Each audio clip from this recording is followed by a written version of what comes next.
क्या करो।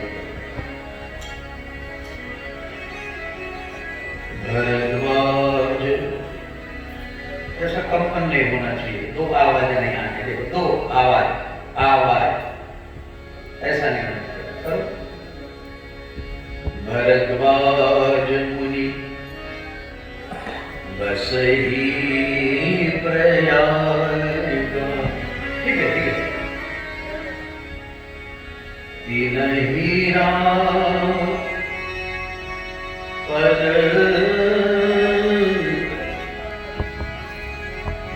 अति अनुराग,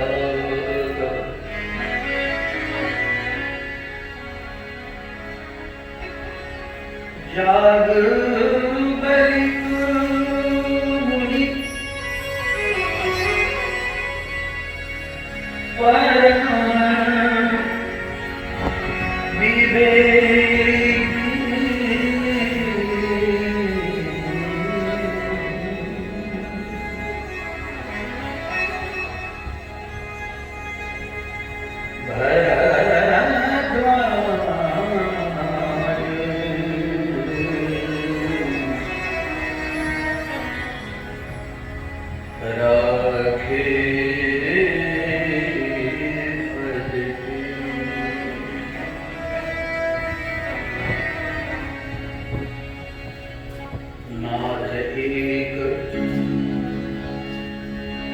संसय बड़ पूरे, करगत वेद तत्वस्तर,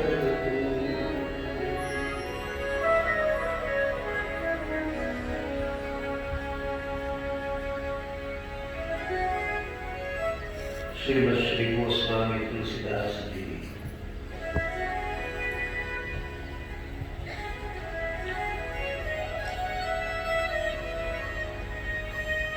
मानस के रामचरितमानस को वंदना क्रम को आगे बढ़ाते हुए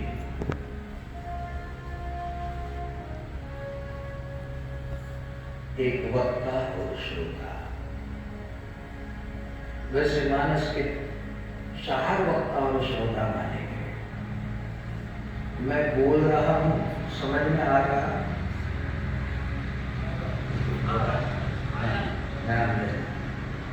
न आए तो हमको बताना। ये थोड़े स्पीकर और करीब चाहिए, मैं रुकूंगा यहाँ यहाँ ऐसे लगा, ये अंतराल इतना हो गया कि यहाँ का आवाज वहाँ, वहाँ का यहाँ आ जाता है ना। तो सर्वप्रथम वक्ता है महर्षि याज्ञवल्क्य जी, जो भरद्वाज जी को कथा सुना रहे। दूसरी कथा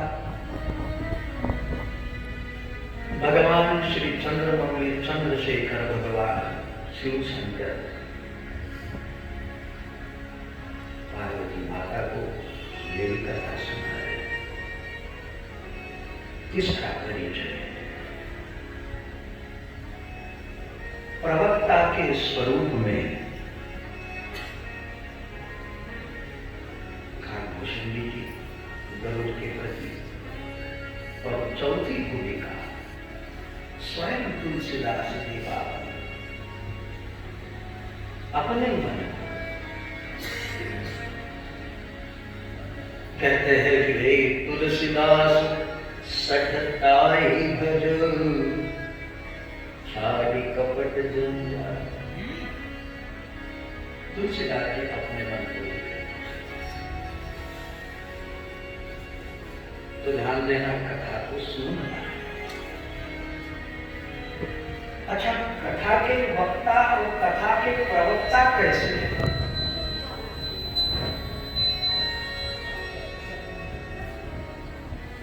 वक्ता जब याज्ञवल्क्य जी है तो उनका अधिकार कहते हुए बाबा लिखते थे, याज्ञवल्क्य परम विवेकी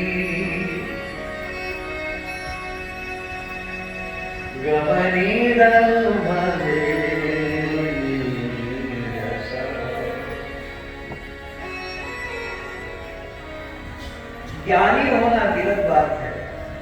ज्ञान किसको कहते हैं? जिसको पता है।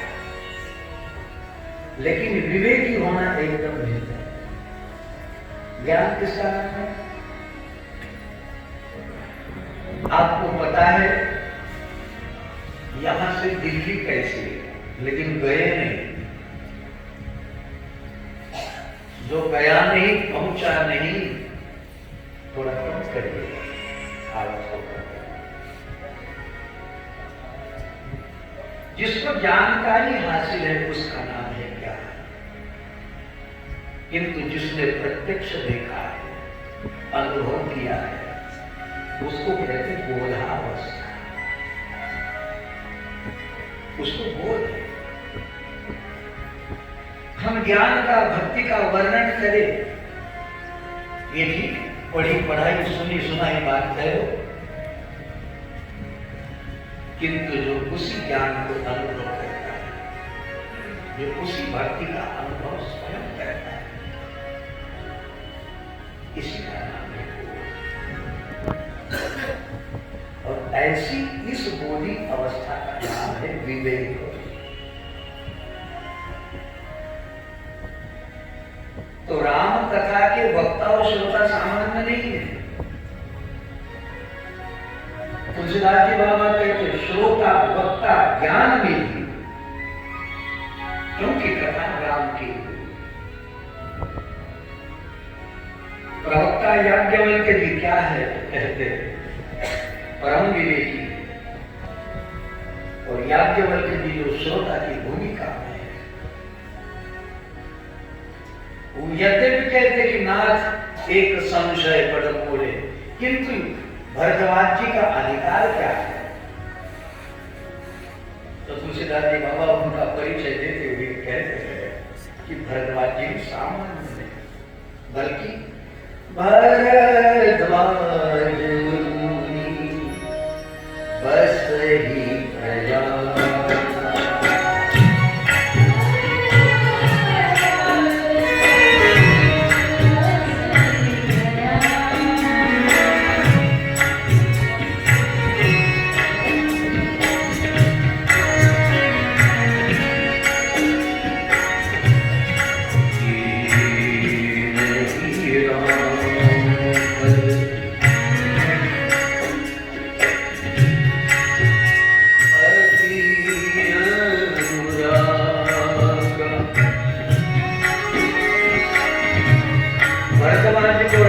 चरणों में सिर्फ अनुराग नहीं, बल्कि अति अनुराग है। राम जी के चरणों में अत्यंत प्रेम है, और उन्हीं को राम जी के प्रति संशय है।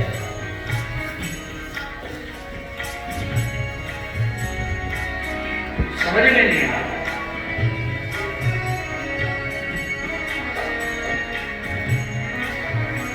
अच्छा, कि नहीं राम पर अति अनुरागा, इतना ही नहीं तो भरद्वाज जी का अधिकार कैसा है?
उसको कहते कि जहां राम और भक्ति जल सुरसरी धारा, भक्ति रूपी गंगा जहां निवास करती है, ज्ञान स्वरूपा सरस्वती जी का संगम जहां है, और कर्म स्वरूपा यमुना जी का संगम जहां है, ऐसे त्रिवेणी संगम जहां भक्ति ज्ञान एवं कर्म का संगम हुआ है, ऐसे लेकिन बावजूद भी भगवान जी कहते हैं कि भगवान बहुत बड़ा संशय मेरे मन में है। नाथ एक संशय बड़, देखो संशय दो नहीं, संशय एक है। किंतु भगवान जी कहते वो छोटा संशय नहीं, बड़ा संशय है। हमारे मन में तर्क है, बहुत बड़ा है।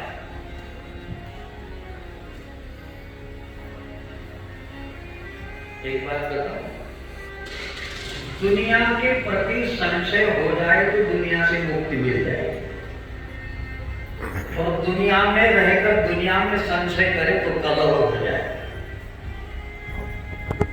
घर में रहे और घर में रहकर पत्नी के प्रति संशय, बेटे के प्रति संशय, पड़ोसी के प्रति संशय, क्या होगा? कलह हो जाएगा। और यदि संशय हो गया तो निवृत्ति में धारण की जा सकती है, जैसे जन्म मृत्यु जरा व्याधि दुख दोषा अनुदर्श, जो सिद्धार्थ को हुआ है। संसार में तर्क होकर संसार में रह रहा तो कलह हो जाएगा, और संसार के प्रति तर्क संशय होने के बाद संसार का परित्याग कर दे तो भाई वितरागी हो जाएगा।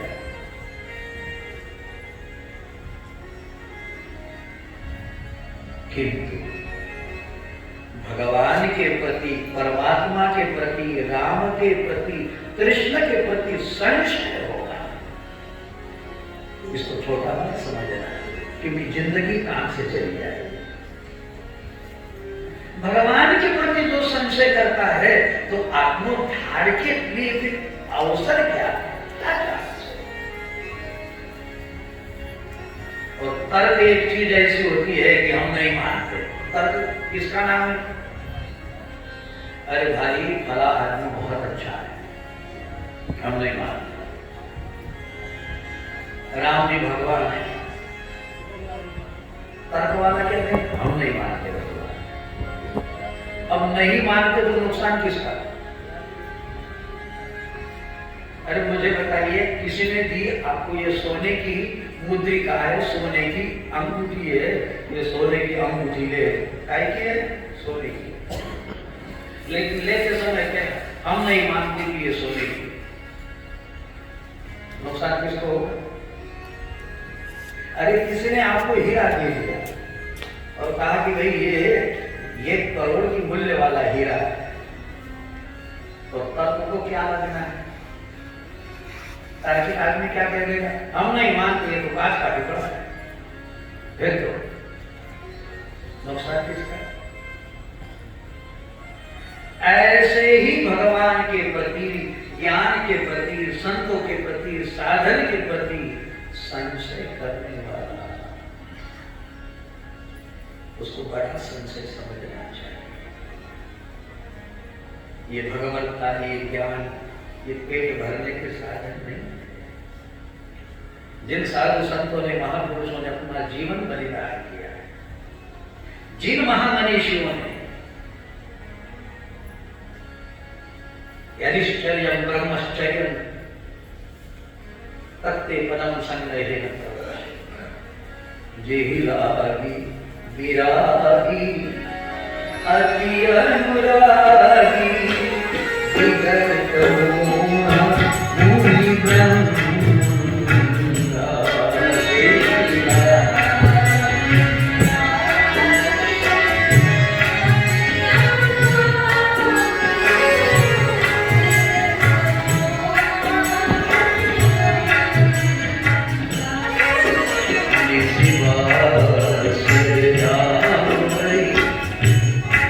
हरि गुण गावहि जयति सच्चिदानंद।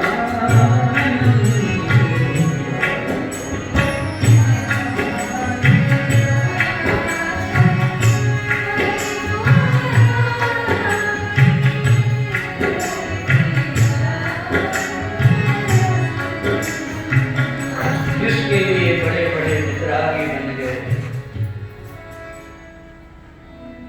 जिस जी राग विरागी अति अनुरागी विगत मोह मणिकर्ता, जिसके सदियों से जिसके प्रति सारे आकर्षित, उसी वस्तु स्थिति का नाम है भगवत। और तर्क वाला यदि कहे कि हम नहीं मानते, तो भगवान के प्रति तर्क करना उसको सबसे बड़ा मानना चाहिए। इसलिए भरद्वाज जी कहते नाथ एक संशय बड़मूली,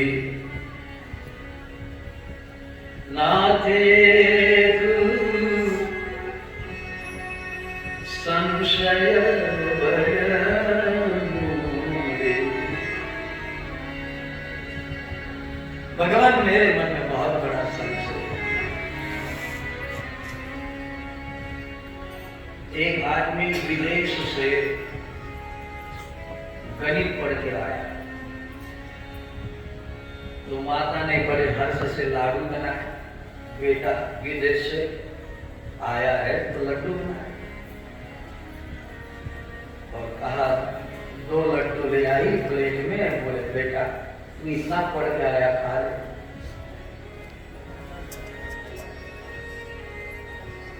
वो अपने पिताजी से कहने लगा, पिताजी पहले बताइए ये प्लेट में लड्डू कितने हैं? तो पापा कहने लगे 2 लाडू हैं। बोले 2 नहीं है, 3 लाडू है। अरे यार 2 ही दिखाई दे। तो बोले हम गणित सीख के आए, 2 नहीं 3 है। अरे 2 ही है। बोले बताओ। तो पिताजी ने क्या किया? बोले देखो ये 1 और ये 2। तो लड़का क्या बोले? ये 1 और ये 2, 2 और 1 कितना होता? हो गए ना 3। हाँ, इसका नाम है गणित। तो लड़का कहे कि 3 लड्डू है। तो पिताजी ने कहा 3 लड्डू है ना? बोले हाँ, तो हमने हिसाब करके बता दिया, ये और ये 2 और ये कितने होते? 2 और 1। बोले 3 2 होते। तो पिताजी ने कहा तेरी गणित की ऐसी तैसी, 1 लाडू मैं खाता और जो दूसरा लाडू है तो वो तेरी माँ को देता, तीसरा तू खा ले। तार्किक व्यक्ति के हाथ में मिलना तो कुछ नहीं है, और समय की मात्र बर्बादी हो। अरे आप बस में बैठते हो तो ड्राइवर पे विश्वास करते और बढ़िया घूरते हुए यात्रा करते। घर से बाहर निकलते हो तो लॉक पे यकीन करते। आप घर में ताला लगा हुआ है। हॉस्पिटल में जाओ तो डॉक्टर पे यकीन करते, और साधु संत चिल्ला चिल्ला करते तो आप यकीन ना करो। भगवान के प्रति संशय करो। तो भरद्वाज जी हमें इस विषय में सजग करना चाहते। मानो कहते हैं सबसे बड़ा संशय यही है कि राम के प्रति, परमात्मा के प्रति संशय होना, उसको छोटा मत समझना। जीवन की ऐसी तैसी हो जाएगी। इसलिए बाबा ने स्पष्ट रूप से जागवल्लभ जी महाराज, नाथ ये संशय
याज्ञवल्क्य जी कहने लगे, मैं जानता हूं आप राम भक्त।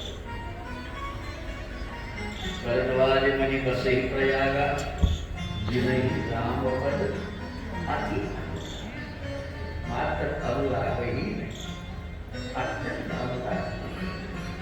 तो आपको मुस्कुराने लगे याज्ञवल्क्य और पूछ लिया, भगवान क्या कर रहे हैं आप? क्या समस्या बताइए।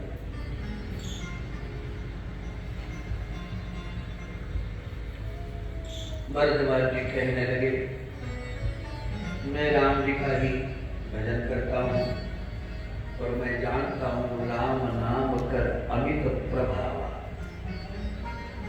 वेद पुराण उपनिषद गावा। मैं जानता हूँ वेद पुराणों ने राम नाम की महिमा गाई।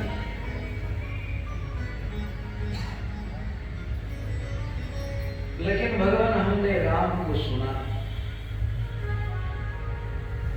एक राम अवधेश कुमारा, दिनकर चरित विविध संसारा। एक राम हमने सुना कि जो अयोध्याधिपति महाराजा दशरथ के बेटे हैं और उन्होंने बड़ा चरित्र किया। क्या चरित्र किया? देखो चरित्र कैसा बेटा है। एक राम अवधेश कुमार, दिनकर चरित विविध संसार, नारी विरह दुख लय पाला और किए रोष रंग रावण। क्या चरित्र होता है? सीता जी के बिछोह में जो रोए और क्रोध करके जिन्होंने रावण को मारा। तो क्या परिचय दिया? बढ़िया, मतलब जो पत्नी के विरह में रोते हैं कितने कामी, और रोष करके रावण को मारते ऐसे क्रोध। क्या परिचय दिया? एक राम अवधेश कुमारा, दिनकर चरित विविध संसार, नारी विरह दुख लय अपारा और किए रोष रंग रावण मारा।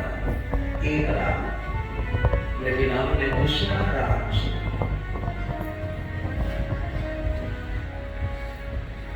जो भगवान शिव शंकर सागर अनंग जपिम आराधि, निरंतर जिसका भजन करते, वे पार्वती को कहते हैं कि राम रामेति रामेति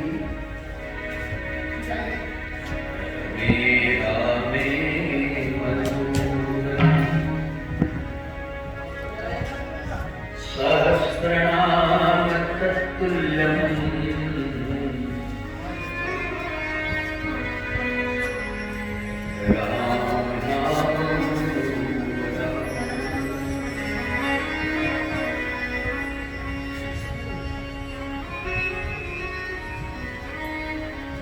मां पार्वती सहस्त्र नाम का उच्चारण कर रही थी, विष्णु सहस्त्र नाम को पढ़ रही थी। शिव जी कहते हैं, पार्वती 1000 नाम पढ़ने की जरूरत नहीं, मैं तुम्हें भीतर की बात बताता हूँ। मैं तुम्हें एक ऐसा मंत्र बताता हूँ जिसको एक बार बोली 1000 बार बोलने जैसा हो जाता है। तो मां पार्वती ने पूछा, भगवान ऐसा कौन सा मंत्र है? तो शिव जी कहते, राम राम इति राम इति परमे रामे मनोरथ। राम राम इति उच्चारण करो, एक बार भी राम कह दो तो सहस्त्र नाम तत्तुल्यम्, 1000 नाम जपने जैसा।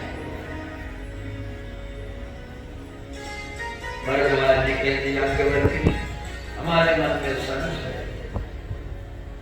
एक राम जो अयोध्याधिपति महाराजा दशरथ के बेटे हैं, जिन्होंने नारी के विरह में बड़ा विषाद को प्राप्त किया और क्रोध करके रावण को मारा। एक लेकिन दूसरा राम जिसका भजन निरंतर भगवान शंकर करते। तो भगवान हमारे मन में संशय यह है, ये राम दो है या एक है?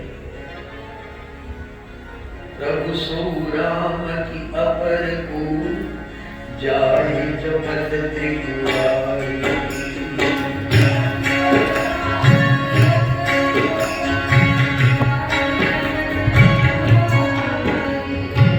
प्रभु सो राम की अपर को जाहि जपत त्रिपुरारी।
राम के दो हिस्से कर। तो भगवान राम के अवतार होने से पहले भी जिनका भजन निरंतर भगवान शंकर करते, सागर अनंत जपे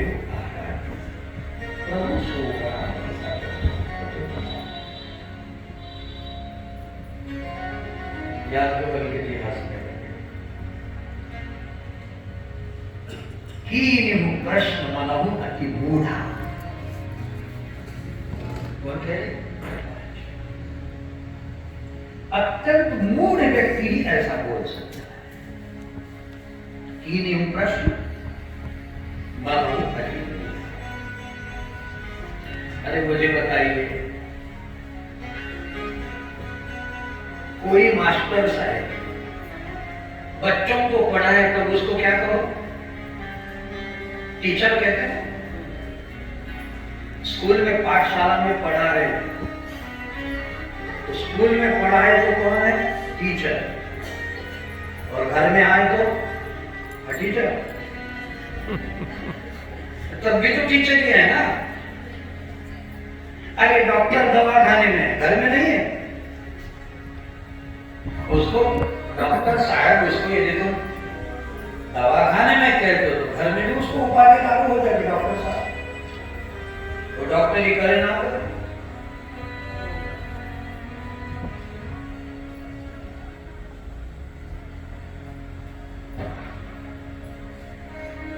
तुमने जो प्रश्न किया है, जो भगवान राम का जप निरंतर भगवान शंकर करते हैं वह राम, और जिनका चरित्र राम चरित्र है, क्या वो विलन है? जिनको टुकड़े कर दिए। ये वैसे ही हुआ अंधे की बात। अंधे का उदाहरण आपने सुना होगा। अंधे हाथी को देखने गए, सुना होगा, हाथी को देखने, और सबने हाथ लगा के देखे। अंधे भी एक जगह आए और अंधे बहस करने लगे। एक अंधा कहने लगा हमने हाथी को देखा। हाथी खंबे के जैसा। दूसरा बोले हमने खुद देखा हाथ लगा के, हाथी खंबे जैसा नहीं, सांप जैसा। तीसरे ने कहा सांप जैसा नहीं, खंबे जैसा नहीं, हमने हाथी देखा, वो सूत के जैसा। वो अनाज पछोड़ के उसको क्या कहते इधर? सुकली बोलते हैं। तो तीसरा अंधा कहने लगा ये सुकली नहीं वैसा। एक बोले नहीं, तीनों गलत, न खंबे के जैसा है, न सांप के जैसा है, न सुपली जैसा है। तो कैसा? बोले दीवार के जैसा है। अब सबने हाथ लगा के देखा, आई विटनेस, प्रत्यक्ष करते और कोई झूठ नहीं कह रहा।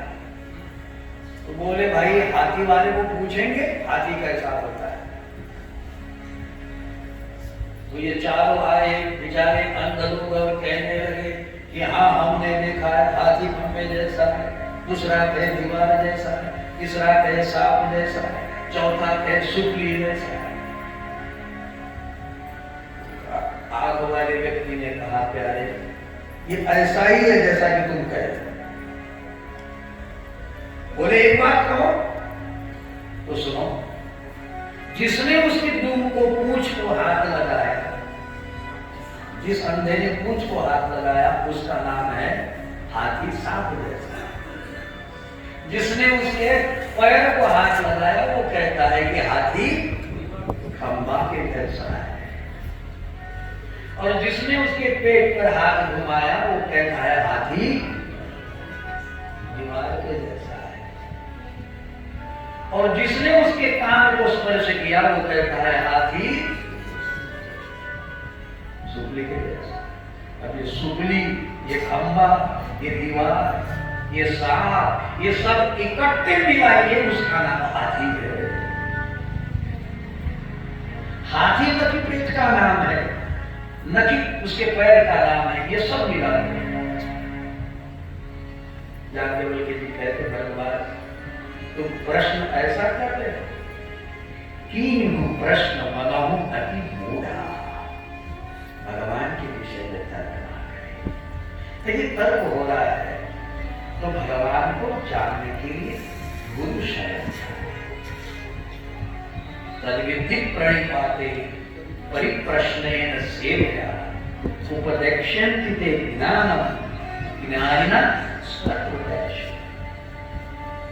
भगवान गीता जी में कहते तद्विद्धि प्रणिपाते, प्रणिपात करो, परिप्रश्न करो, सदगुरु की सेवा करो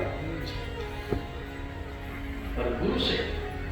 किंतु भगवान के प्रति संशय भावना, साधन के प्रति कई बार चंचल साधक साधना करता है, अपने मन से अनास्था पैदा कर दे, वह भी शिकायत गुरु से करो। भगवान भजन तो करते हैं लेकिन भक्ति का भजन नहीं बढ़ता, पूछो तुम्हारे महाराज। अरे पेशेंट ने कहना चाहिए कि तुम्हारी दवा हमको ठीक से नहीं लग रही, कहो ना डॉक्टर को। ऐसे गुरु महाराज इसलिए होते हैं कि ताकि हमारा काम पकड़े।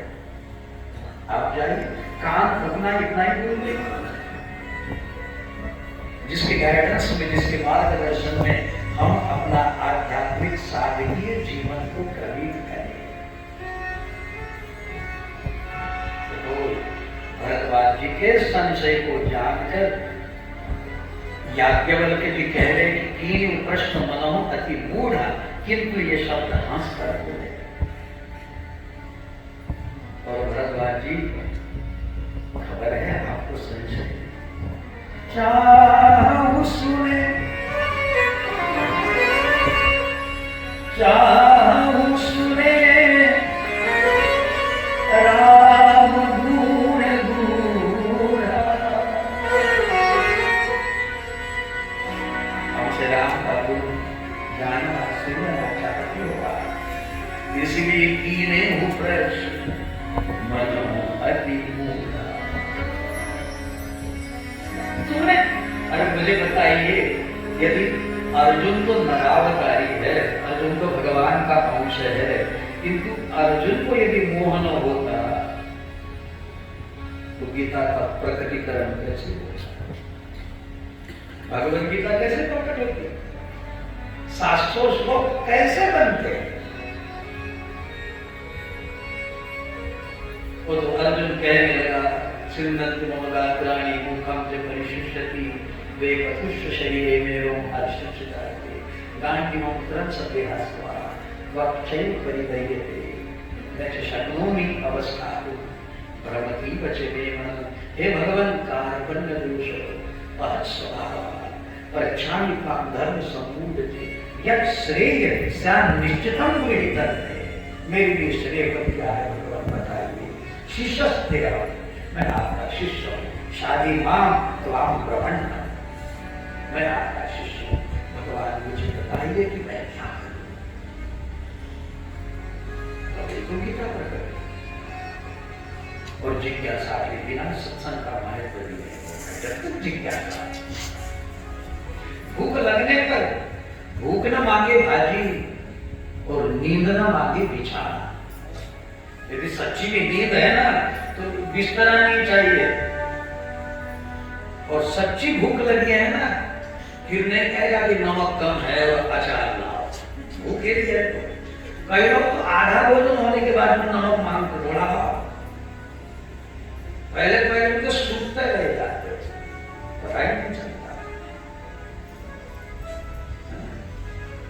यदि भोजन की टेस्ट नहीं बन रही है तो संत लोग कहते थोड़ा भूख का मसाला मिलाओ, भूख लगने दो।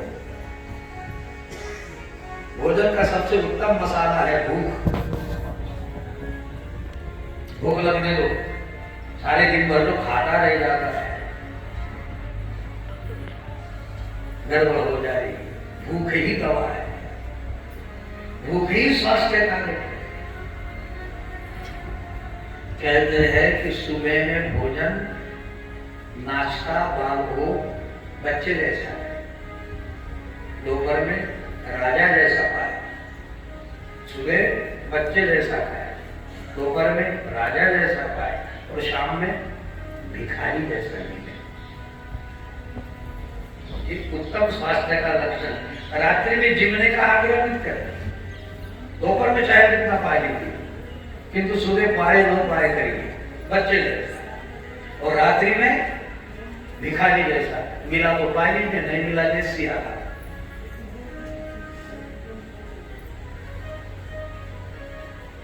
तो जिज्ञासा से भगवत कथा का आनंद आता है। या केवल के जी कहते भरद्वाज, मैं जानता हूं तुमने मूढ़ जैसा प्रश्न क्यों किया। क्यों किया? चाहूं सुने राम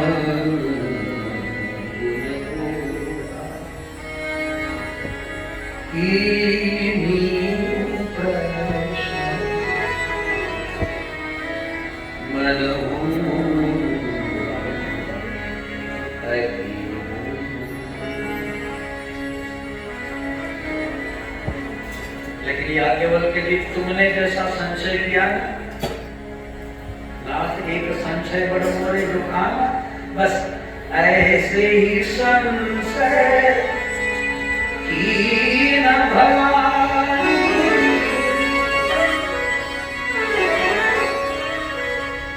भवानी को भी कहां संशय था, जैसे मैं जानता हूं तुम्हें भी कहां संशय है, इसलिए ऐसे ही शब्द प्रयोग किया। भवानी भी कोई बुद्ध थोड़ी है, सती भी जो नित्य भगवान शंकर के संग होती है, ऐसे शब्द ब्रह्मादि, ऐसे ही संशय, ऐसे ही कि जैसे कि तुम्हें हुआ है। तुम्हें कैसे हुआ? तुम जानते हो भरद्वाज मुनि बसई प्रयागा तीनही राम पर अति अनुरागा। राम जी के चरणों में आपका अत्यंत अनुराग है, और फिर भी यदि आप संशय करते हो कि राम और जो दाशरथी राम और जिसका भजन भगवान शंकर करते क्या भेद है, मैं जानता हूं कि संशय नहीं है, किंतु हमसे राम जी के गुण रूप सुनना चाहते, तो बस ऐसे ही संशय की। तो याज्ञवल्क्य जी कहते भरद्वाज, मैं तुम्हें वह किस्सा सुनाऊंगा। और शिव चरित्र का आरंभ भगवान कर रहे हैं। एक बार त्रेता युग में